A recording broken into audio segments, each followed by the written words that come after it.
Assalamualaikum semuanya, kembali lagi bersama Ibu Siti Lestari. Berhubung masih banyak yang bertanya tentang bentuk baku, terutama dalam penyelesaian tugas proyek matematika dan IPS, maka di sini Ibu akan mencoba menjelaskan bagaimana pengubahan suatu bilangan ke dalam bentuk baku. Nah, apa itu bentuk baku? Bentuk baku. Sebenarnya bentuk baku ini hanyalah suatu penulisan angka. Kalian mungkin pernah dengar yaitu bilangan ditulis dalam bentuk desimal, pecahan apa. Nah, ini ada bentuk baku. Jadi penulisannya nanti sebenarnya simple. Ya, tinggal dirubah suatu bilangan, kita rubah menjadi bentuknya A kali 10 pangkat N. Nah, ini kata kuncinya. Jadi nanti tuh bentuknya harus seperti ini. Itu namanya bentuk baku. Nah, nilai A sendiri itu dibatasi ya. Nilai A itu lebih besar dari 1 dan kurang dari 10. Ingat, lebih besar dari 1 atau sama dengan boleh dan kurang dari 10. Kalau kurang dari 10 artinya tidak boleh 10 ya, gitu. Oke, selanjutnya kita langsung saja membahas tugas proyek kalian.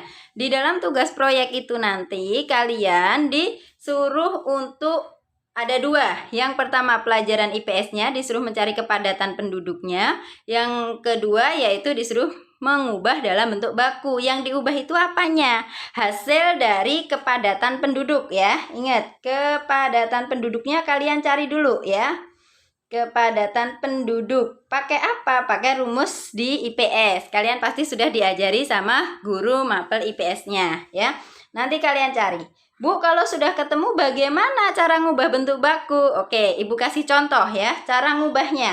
Cara mengubah bentuk baku. Mengubah bentuk baku.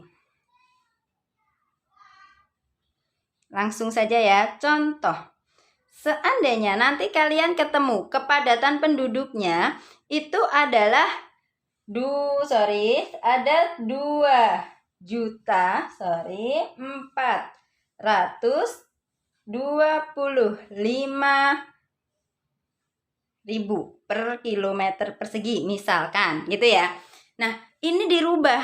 Nah, ini secara IPS mungkin nanti sudah benar ketemu ini, tetapi tugas matematikanya apa? Nah, kalian suruh ngubah nih. Hasil kepadatan penduduk yang kalian peroleh ini dirubah ke dalam bentuk baku. Bagaimana cara mengubahnya?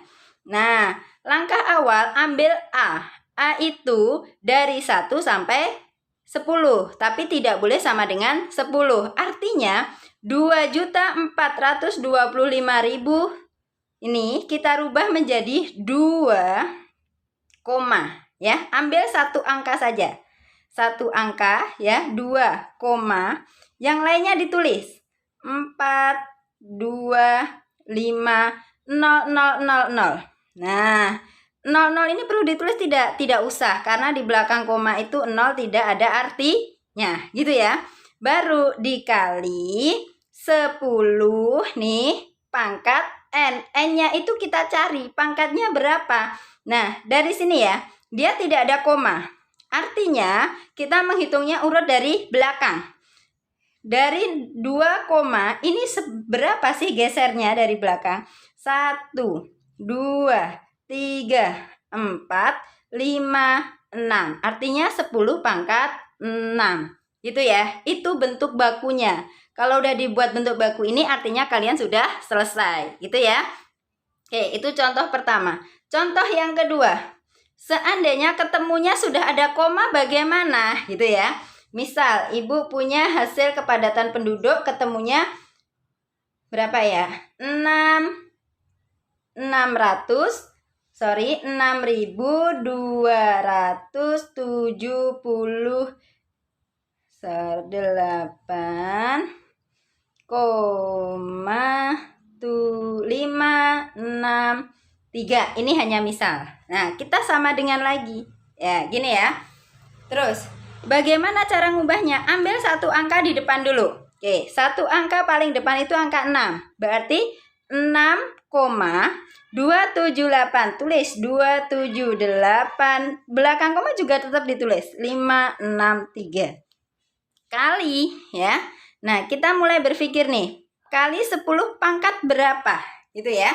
Nah, kita lihat komanya itu awalnya 6278 koma menjadi 6 koma, berarti pindahnya ke sini, ya kan?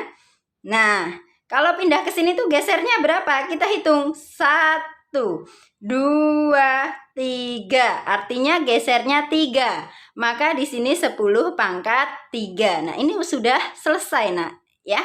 Gitu. Gampang ya. Jadi tinggal ambil satu angka dulu. Kalau sudah diambil satu angka, di belakangnya tinggal ditulis ulang berapapun angkanya. Baru kali 10 pangkatnya berapa. Itu tergantung gesernya ini. Kalau tidak ada koma gimana ngitungnya? Dari paling belakang. Tapi kalau ada koma, ngitungnya dari koma awalnya. Awalnya di sini 8 koma, pindah menjadi 6 koma. Berarti dari sini hitung 1, 2, 3. Berarti pangkatnya 3. Gitu ya.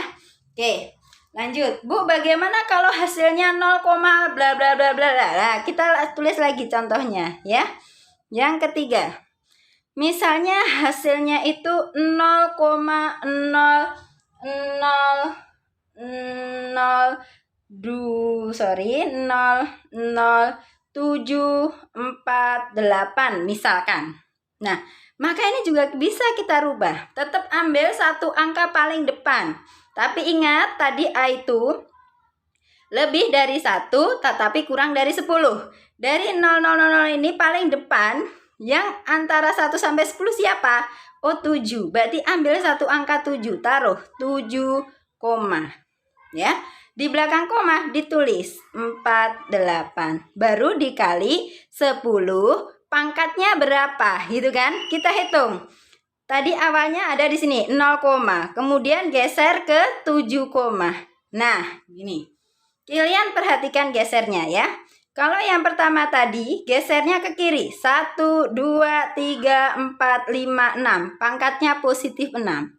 Nih gesernya juga ke kiri 1, 2, 3. Pangkatnya positif. Nah, ini Bu tulis ya pergeserannya biar kalian paham. Nah, sekarang yang contoh selanjutnya ini kalian lihat. Pertama dia di 0, kemudian pindah ke 7 koma, artinya gesernya ke kanan. Berarti pangkatnya nanti pasti negatif. Tuh catatannya. Nah, negatifnya berapa? Sama, kita hitung lagi. Dari 0, ke 7 koma, ini gesernya berapa angka sih? Kita hitung. 1, 2, 3, 4, 5. Gesernya 5, berarti 10 pangkat min atau negatif 5. Inilah bentuk baku. Gitu ya, Nak ya. Jadi mengubah bentuk baku itu sangat mudah sekali. Dia tidak merubah angka, tetapi dia hanya penulisannya saja. Yang awalnya angkanya panjang seperti ini dirubah jadi berapa koma titik kali 10 pangkat berapa. Gitu ya, Nak ya. Oke, mudah-mudahan ini bisa dipahami sehingga tidak ada kesulitan lagi dalam mengerjakan tugas proyeknya. Jadi tugas proyeknya yang pertama intinya kerjakan IPS-nya dulu. Setelah itu hasilnya baru kalian masuk ke pelajaran matematika dengan mengubah hasilnya ke dalam bentuk baku. Gitu ya, Nak ya. Terima kasih.